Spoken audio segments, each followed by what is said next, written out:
बहुत ही हसीन खूबसूरत जगह है, मैंने बहुत इंजॉय किया है यहाँ पे आके। जी हाँ, पीछे जरा सा मंजर अगर हो तो ज़्यादा खूबसूरत लगेगा।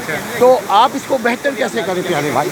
बेहतर करने के लिए यही हो सकता है कि जो यहाँ का इंतज़ामिया है ना, वो एक तो यहाँ पे जो प्राइस है ना उसको कंट्रोल करें, ठीक है ना। जैसे अभी मैंने प्राइस कितना है? अभी मैंने मोटरसाइकिल पार्क जैसे किया है ना, तो 50 रुपये फ़ी घंटा ले रहे हैं।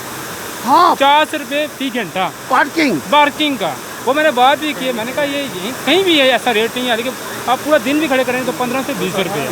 भाई 50 रुपये के 1 घंटा, 50 रुपये फ़ी घंटा जिम्मेदार है? वो सामने पार्क मैंने की है, तो बच्चे से मैंने बात भी की है। दूसरी बात ये कि प्राइस यहाँ के जो इर्द गिर्द की होने चाहिए, कंट्रोल होना चाहिए कि हर बंदा अमीर हो या गरीब हो वो उसको अफोर्ड कर सके। यानी ज्यादती किसी के साथ ना हो। बिल्कुल ज्यादा किसी के साथ अमीर ना। गरीब तो हक सब रखता है बिल्कुल ना। सबका हक रहता है, हर बंदा अफोर्ड नहीं कर सकता। ये ऐसे प्राइस होने चाहिए जो अमीर और गरीब दोनों अफोर्ड कर सकें। हाँ, ये तो हम इन बातों की तरफ ध्यान आप हमें देना बेशक इसके चाहिए। प्राइस रेट चेक भी कर लें, पूछ लें क्या रेट हैं, फिर आप कंपेयर करें दूसरी जगह से, तो फिर आपको पता चलेगा क्या रेट है। जबकि पब्लिक प्लेस पे रेट जो है मुनासिब होने चाहिए ताकि हर आदमी अप्रोच कर सके। बिल्कुल ऐसे ही। क्या नाम है आपका? मेरा नाम औरंगजेब है। औरंगजेब, बहुत प्यारा नाम है। अल्लाह ताला आपको औरंगजेब जैसा बनाए, लीडर बनाए। अस्सलाम वालेकुम रहमतुल्लाह।